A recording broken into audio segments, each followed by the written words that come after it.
This might be shocking to a lot of you, but a lot of professional athletes are not as wealthy as you think they are. 90% of most NFL players are not multi-millionaires. There's a lot of multi-thousandaires, and if they are a million, they're barely scratching the 1 to 2 million spot. But even then, that's not in comparison to what most guys who are the top end guys are making the 50, 60 million per year. Those who would take majority of the cap. And then you want to see in the NBA, that's even a smaller proportion because there's only 12 men on the roster, but half of those players are not making more than $10 million a year. So when you have to think about that, most professional athlete lifespan is what, 2 to 3 years? That's crazy. And for a lot of us young athletes, we understand that there's good, but then there's greats.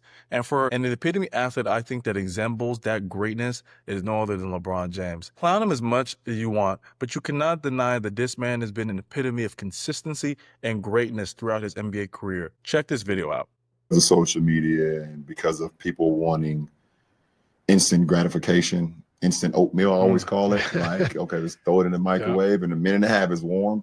I think if you really want to be great at something, it definitely doesn't happen overnight. It's not going to happen in a year or two. And even if you're having a great season or you're having a career year, there's still so much more room to continue to improve,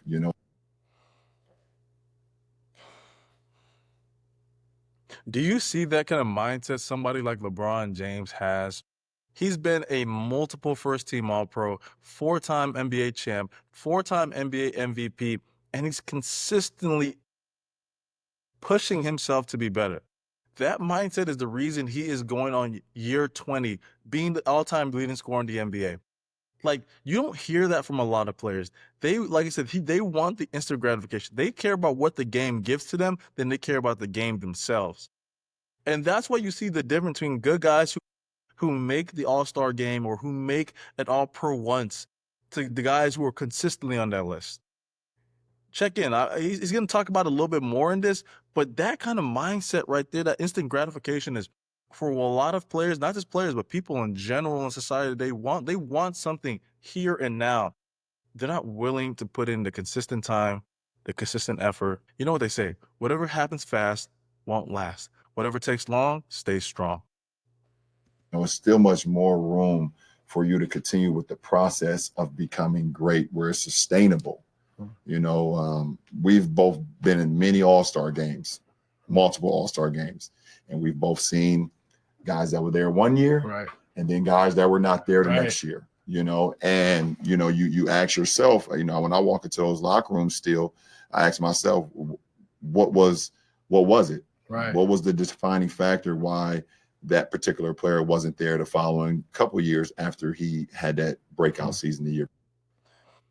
That's important. Just to kind of think about that. LeBron James, and you've learned it's not even a talent standpoint because there's a lot of talented people in any profession, in the NFL, in the NBA, in the MLB, regardless of any sport, but it's the work ethic. There's guys that are crazy talented, but lean so much on that talent that they forget that it's consistent effort that's going to get you to where you're going to be. You know, the cliche saying, hard work beats talent when talent's not working. Come on. There's dudes that have made that one All-Pro, get in the limelight. They love the spotlight. They let it get to their head, and they don't bring that same and level of tenacity that got them there to continuously throughout their career. And we know a lot of those one-hit wonder players, right? We have those players that would give you like a TJ Warren, that'll give you a 50 piece in the bubble.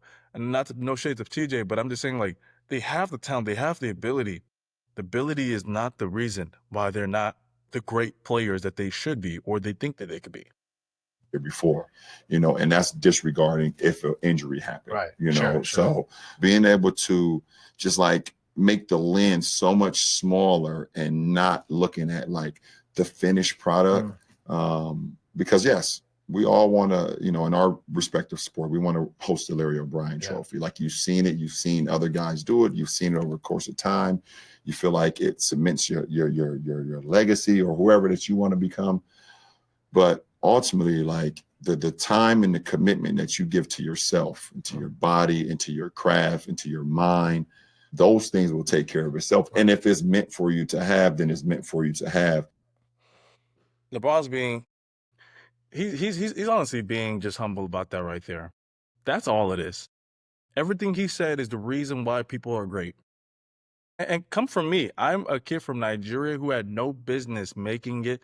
First of all, getting a D1 scholarship, playing defensive end at 170 pounds when you graduated high school, to get an opportunity, the only guy to make it from a mini camp to sign an to sign an NFL contract.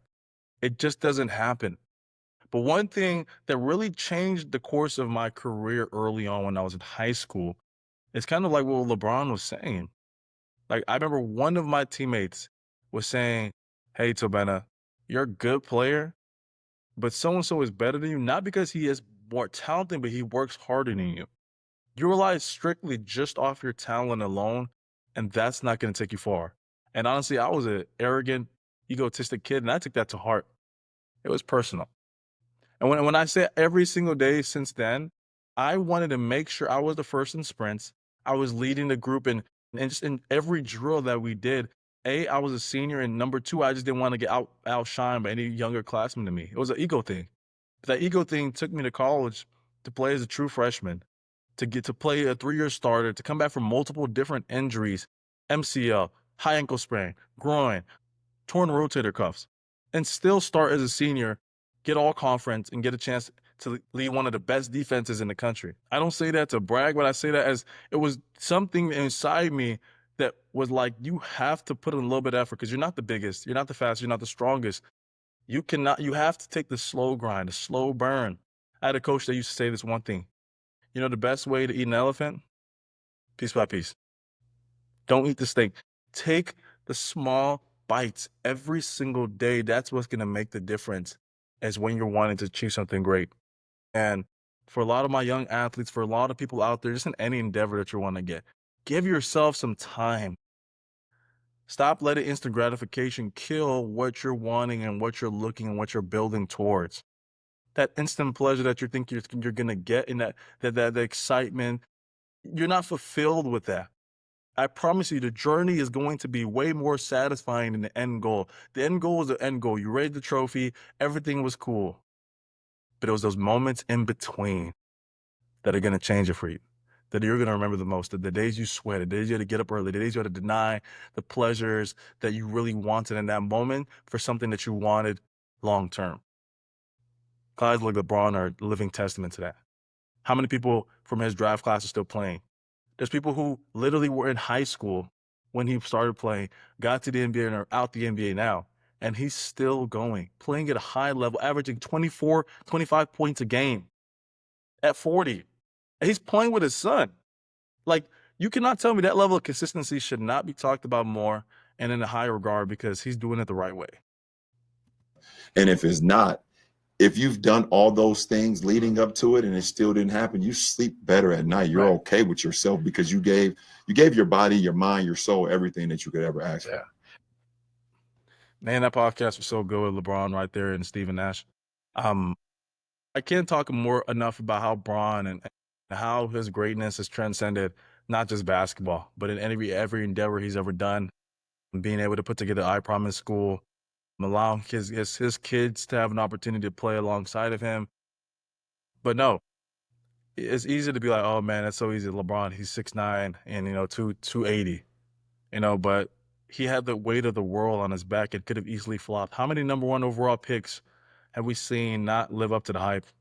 But LeBron not just has only lived up to the hype, he's exceeded it.